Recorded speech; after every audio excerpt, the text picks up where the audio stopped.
एक ऐसा वृक्ष जो इस धरती का है ही नहीं, ब्रह्मांड में कहीं और से लाकर यहां लगाया गया है। जी हां, पारिजात वृक्ष की बात कर रहा हूं, जिसके संदर्भ में बड़ी ही रोचक कहानियां हैं। ध्यान पूर्वक सुनिएगा।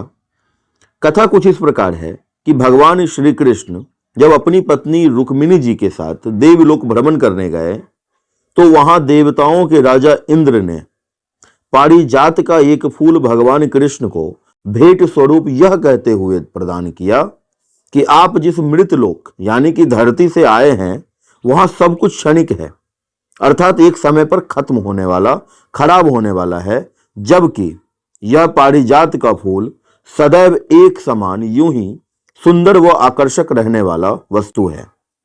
भगवान कृष्ण मुस्कुराते हुए उनके अहंकार को दूर करने का योजना बनाते हुए यह फूल रुक्मिणी जी के बालों में लगा दिया।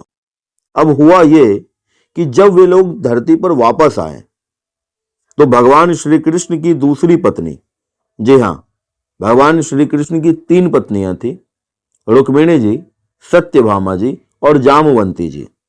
तो सत्यभामा जी जो कि भगवान श्री कृष्ण की दूसरी पत्नी थी, जब उन्होंने उस पारिजात के फूल को अपने सौतन यानी कि रुक्मिणी जी के बालों में लगे देखा तो उनकी उत्सुकता बढ़ी और श्री कृष्ण से उसके बारे में जानने का इच्छा जाहिर किया।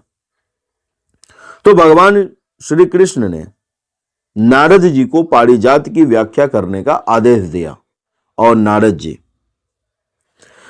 जी ने पारिजात वृक्ष के बारे में सारी जानकारियां सत्यभामा जी को देना प्रारंभ किया, जिसमें उनका यह बताना कि पारिजात का वृक्ष व उसका फूल सदैव ही सुंदर व आकर्षक पूर्ण होता है, इसीलिए सच्चे भाव से पारिजात के वृक्ष का पूजन करने से स्त्रियों को चीर यौवन का वरदान प्राप्त होता है।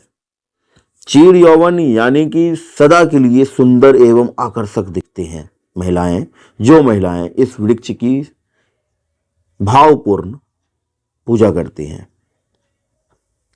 सत्यभामा जी के मन में इस विचार को उत्पन्न किया कि उन्हें इस पारिजात के वृक्ष की पूजा करनी ही चाहिए।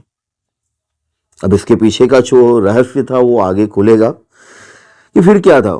अब सत्यभामा जी हट कर बैठी और स्त्री हट, जिसके सामने भगवान श्री कृष्ण को भी झुकना पड़ा। जब श्री कृष्ण स्वयं इंद्र से उस पारिजात वृक्ष को मांगा तो इंद्र ने मना कर दिया। तो भगवान कृष्ण अपनी पत्नी के हट के सामने बलपूर्वक उस पारिजात के वृक्ष को धरती पर लाए। इससे हुआ यूं कि इंद्र का जो ये अहंकार था कि यह पारिजात कभी भी खराब नहीं होता, तो पृथ्वी पर आते ही, इस मृत लोक में आते ही वह पारिजात भी समय के हिसाब से बदलना शुरू कर दिया। तो ये सच है कि इस मृत लोक पे, इस धरती पे सब कुछ क्षणिक है, तो हमें अहंकार किसी बात की नहीं करनी चाहिए। तो ये सीख था, जो अहंकार था इंद्र का, भगवान कृष्ण ने उसे भी दूर कर दिया। इस पारिजात वृक्ष को लेकर एक और कहानी है। महाभारत काल में ही जब पांडवों को 13 वर्ष का वनवास और 1 वर्ष का अज्ञातवास मिला था, तो अज्ञातवास के दौरान किंतूर नामक गांव जो पांडव की माता कुंती के नाम पर रखा गया, जहां कुंती ने कुंतेश्वर महादेव की स्थापना की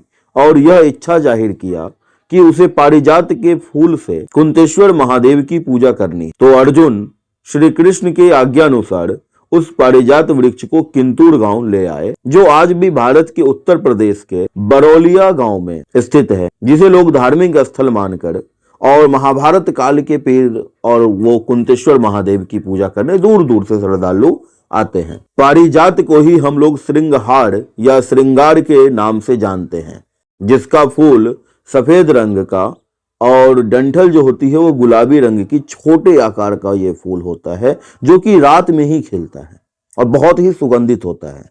और सबसे रोचक बात यह है कि जैसे हर फूल को हम लोग तोड़ते हैं उसका उपयोग करने के लिए, लेकिन पारिजात के या फिर श्रृंगहार के फूल को तोड़ा नहीं जाता, वो खुद ब खुद जमीन पर गिर जाता है। चैत्र मास में अक्सर ही इसका फूल पाया जाता है और इसके पत्ते बहुत ही गुणकारी होते हैं, जिसे लौंग, अदरक, मरीच यानी कि काली मिर्च और गुड़ के साथ, जैगरी के साथ मिलाकर उबालने से काढ़ा तैयार होता है और यह काढ़ा बहुत ही लाभदायक होता है।